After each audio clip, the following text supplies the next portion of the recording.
Hey, it's Drybear. I'm just about a day's worth of playing into Stalker 2, so I wanted to give my first impressions of the game off after launch day so you can decide whether you're going to play it and also see if my experience lines up with yours. Now, I'm doing my best to make sure this is as spoiler-free. I'm just going to talk in loose terms and general direction for the game and just show gameplay that's kind of like in the middle of exploration but isn't part of the story. And I think the first thing to talk about is probably the most contentious topic for most people when it comes to Stalker 2, and that is going to be the performance and technical aspect. Now, I will preface all this by saying that I am a content creator with an enthusiast level machine, which means that I don't experience, I'm not the like average gamer that's going to experience this the normal way, because if there are some kind of technical issues, usually my machine can just overpower them in some cases. So overall, my experience with the performance on the game has been fine. I have not really had any stutters. I haven't had the flickering issue that some people have mentioned. I haven't had any FPS drops. It's all been steady for me. I do lock it at 120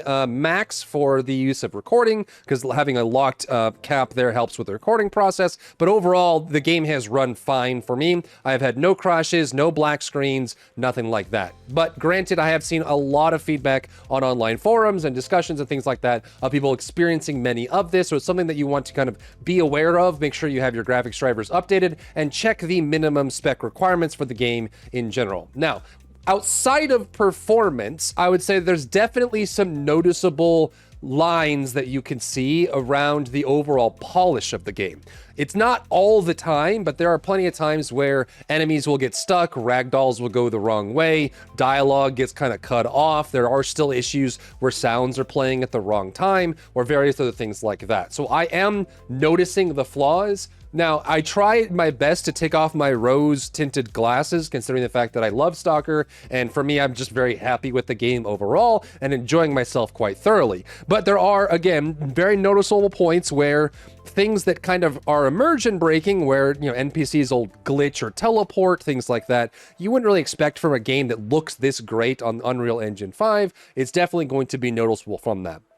I have had, I believe, one situation where there was a gameplay bug that limited my progress in a quest, and I had to reload my quest. I have had people in my chat and also just online saying that they're running into problems where they have to reload a save because some glitch happened. So what I will say from a timing standpoint is that if you love the Stalker series, my impression is that this game is phenomenal. It looks great, it plays great, it's a great time. But if you're on the fence about it, or you're not sure whether you want to play it, it might be worth just waiting for a couple patch cycles for them to iron out the gameplay bugs and polish up some of the performance issues. Their day one patch compared to the review copy that many of the embargo individuals received was miles better. They improved performance by a significant margin on their day one patch. They also improved a ton of bug issues and solved problems. So if they can continue to do that with subsequent patches, I think they're going in an excellent direction. The next topic I wanted to talk about is going to be just paying respects or paying homage to the original series, right? And I think this is something that is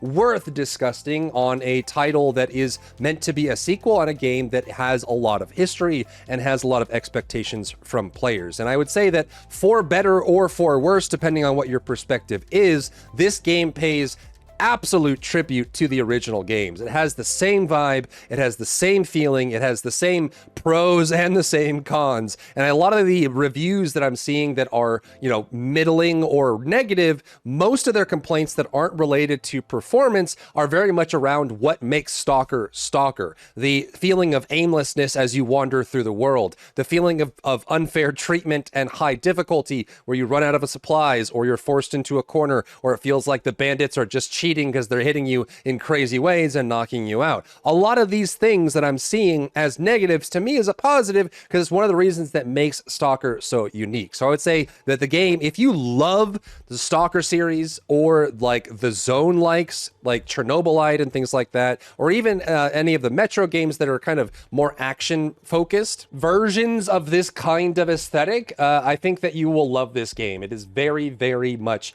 a Stalker game. Now, granted, there's definitely something to be said about people coming into Stalker 2 as someone who enjoys quality FPS games and action games and story games. If you're looking for a cyberpunk experience or a Metro Exodus experience or something like that, I feel like you're definitely going to hit a very hard wall, and that this game is very much about the open world, about being part of an organic environment that's always changing, and also the wonder and bewilderment you get from walking around the zone and encountering things. So you really have to kind of put yourself in that mindset, and I can definitely see a lot of people not having that mindset as they go through and not enjoying it to the level that someone it would be like me, who is a Stalker fan, that this is exactly what I was hoping for. Next, let's talk a little bit about the gunplay, and I think this plays a little bit into the last point around whether it is a true FPS or a kind of Stalker-like. I would say that the gunplay is a solid 8 out of 10. It's not like the best gunplay in the world, but it's not bad. It's actually very, very good. There are some weapons that feel like they're a little bit light, like they could have been improved some way, but in general, the firing feels good, the accuracy feels right, some of the interactions between the gunfights of characters and you feel really strong. If someone has body armor and you shoot them in the chest a bunch, you're not going to do a lot of damage, but if they're not wearing a helmet and you pop them in the forehead, you'll take them down real quickly. And because the game is so brutal, I get a little bit of an Escape from Tarkov feeling, where it feels like if I take one wrong step in the wrong direction at the wrong moment, I will drop like a fly and I'll go down, and I have to find my way around that and trying to work my way through that process. Now, some of that is related to the weapon you're using and how accurate you are. I can see if you're aiming at legs or you're aiming at torso against a target that has body armor all the time, it's not going to feel great. But even just using some of the lighter weapons with the lighter rounds, if you're able to hit them in the head properly or hit the weak point properly, it makes a big difference. The mutants can feel a little spongy, but a lot of that comes down to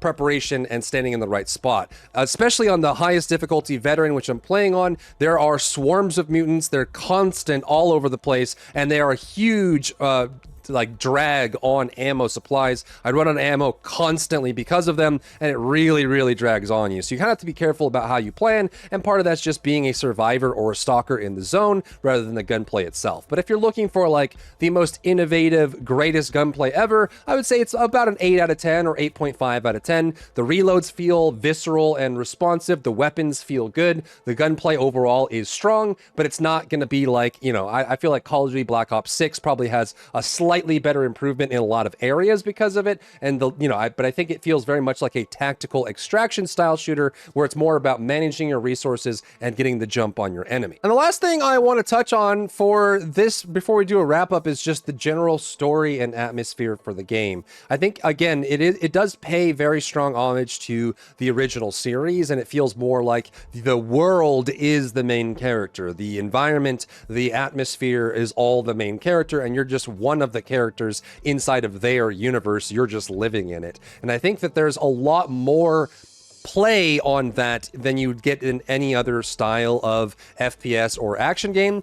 However, unlike other Stalker games, I think that there's a lot more player choice and a lot more player impact than has ever existed in one of these kind of games. You will often, on many side quests, main quests, and general choices, have the choice to betray someone, side up with someone, change positions, form new alliances, break old alliances. They put a lot of effort into making the world of Stalker feel like you're constantly making these choices on who you're going to support, when you're going to support them, whether you want to backstab them. There's rewards in all directions, and it does feel like not only are you able to make more Stalker style choices, but it also encourages you to play the game again from a different perspective. Choose different alliances, choose different people, and play in different ways, because it makes a big difference in the overall play, and I'm very excited to see how the endings come about. There are 4 total endings confirmed by the developers for the game, and one of them will be used for the upcoming DLC as well. So what is the TLDR and summary? I would say that if you are a Stalker fan, get the game as soon as you can and pick it up and start playing it. It is incredibly good, and it will give you so many like nostalgic vibes on the past and what the game is. I think it plays really well, and if you know what you're getting into as you go into the game, you're going to have a great time with it. That being said, if you're not a Stalker fan, or if you're someone who likes faster paced gameplay, I would wait for sale, especially if you're someone that is on a lower end machine, or you generally just want a really smooth experience. I would definitely wait for sale sale because it would give more time for the devs to do more updates. They have promised more updates. They're promised free DLCs coming. There's 2 DLC expansions that they're going to be doing for this game confirmed with story involvement. And they're also going to be doing a multiplayer expansion as well, where there will be multiplayer gameplay. It's not going to be co-op for the main campaign, but it will be a multiplayer experience where you can experience the FPS aspect of it in a PvP kind of multiplayer scenario. So it's not going to be the story, but there will be an expansion for that. So if you like Stalker, pick it up. If you're on the fence, I would wait a little bit, let them polish it, let them update it, and let them kind of get everything going. And also, the longer you wait, the more mods that will become available online as modders get into the game and change things up, and you might have more options to play with, especially if you're playing on PC and want to try more modding for the game itself. But if you're a Stalker fan, it's so good. I can't wait to play more. It's exactly what I'm going to be doing right after this. So let me know what you think about Stalker 2 if you're playing, and anything else that you might have on the topic of Stalker 2 down below. If you found value in today's video, leave a like down below, leave a comment for the algorithm to help this video get seen by more people, and don't forget to check out my other channels for other content and other stuff and other things.